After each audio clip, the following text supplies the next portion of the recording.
আসসালামু আলাইকুম গাইস, কেমন আছেন সবাই? আশা করি সবাই খুব ভালো আছেন। তো আজকে আরেকটি নতুন ভিডিও নিয়ে আপনাদের মাঝে হাজির হলাম।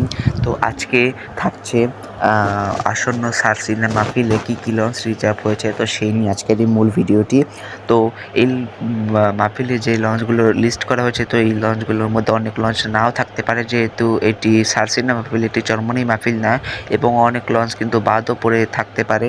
আপনারা অবশ্যই ক্ষমা দৃষ্টিতে দেখবেন। আমার এই ভিডিওটি যদি আপনার ভালো লেগে থাকে, অবশ্যই আমার চ্যানেলটি সাবস্ক্রাইব করবেন এবং পাশে থাকা বেল বাটনটি অন করে দিবেন। তো সার্সিনা মাহফিলে প্রায় অনেকগুলো লঞ্চ রিজার্ভ হয়েছে, এবং আমি এই সমস্ত লঞ্চের আমি কিন্তু তথ্য পেয়েছি গুগল ম্যাপ থেকে, যে কোন কোন লঞ্চ ছেড়ে যাবে। এবং এর মধ্যে কিন্তু ভুলভ্রান্তি অবশ্যই হতে পারে, অবশ্যই হবে ভুলভ্রান্তি, অবশ্যই আপনারা ক্ষমা দৃষ্টিতে দেবেন, আমি বারবার বলতেছি। তো বেশি কথা না বাড়িয়ে চলুন মূল ভিডিওতে প্রবেশ করা যাক। তো সার্সিনা মাহফিলে 18+ লঞ্চ হয়েছে, যেমন 1 নম্বরে রয়েছে রাজদূত প্রাইম কিন্তু থাকছে এবছর। এরপর থাকছে যুবরাজ 7 পর থাকছে ভান্ডারিয়ার অগ্রদূত প্লাসও থাকছে এবছর, এবং তার সাথে থাকছে কিন্তু এমভি ঈগল 8 কিন্তু প্রতি বছরই থাকে। এরপর থাকছে এমভি প্রিন্স রায়হান 1 থাকছে এবছর। তো এরপর থাকবে এমভি প্রিন্স কামাল 1 লঞ্চটি কিন্তু এবছর থাকছে সার্সিনা মাহফিলে।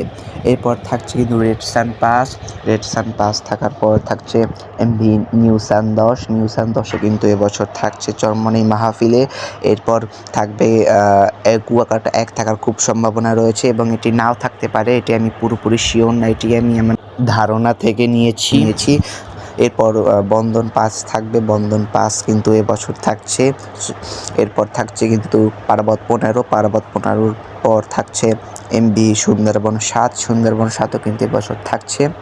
এরপর থাকবে হচ্ছে এমভি পুবালি 5 কিন্তু এবছর থাকছে। এবছর থাকবে আরও এমভি পুবালি 6 পর থাকছে এমভি ইয়াদ কিন্তু এবছর থাকছে সার্সিনা মাহফিলে।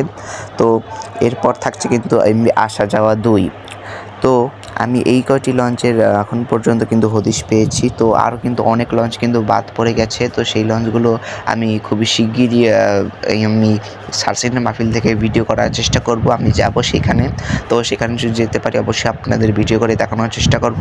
তো জানি ভিডিওতে অনেক ভুলভ্রান্তি হয়েছে, আপনারা অবশ্যই ক্ষমা দৃষ্টিতে দেখবেন, এবং আমার এই ভিডিওটি আপনারা আপনাদের ফ্রেন্ডস এবং ফ্যামিলির মাঝে শেয়ার করে অন্যকে দেখার সুযোগ করে দিবেন। যারা সার্সিনা মাহফিলে যাবেন অবশ্যই ভিডিওটি দেখেন, যার যে লঞ্চটি পছন্দ হবে অবশ্যই সেটি দিতে আপনার ভ্রমণ করতে পারেন, এবং বেশি বেশি করে লঞ্চ ভ্রমণ করবেন।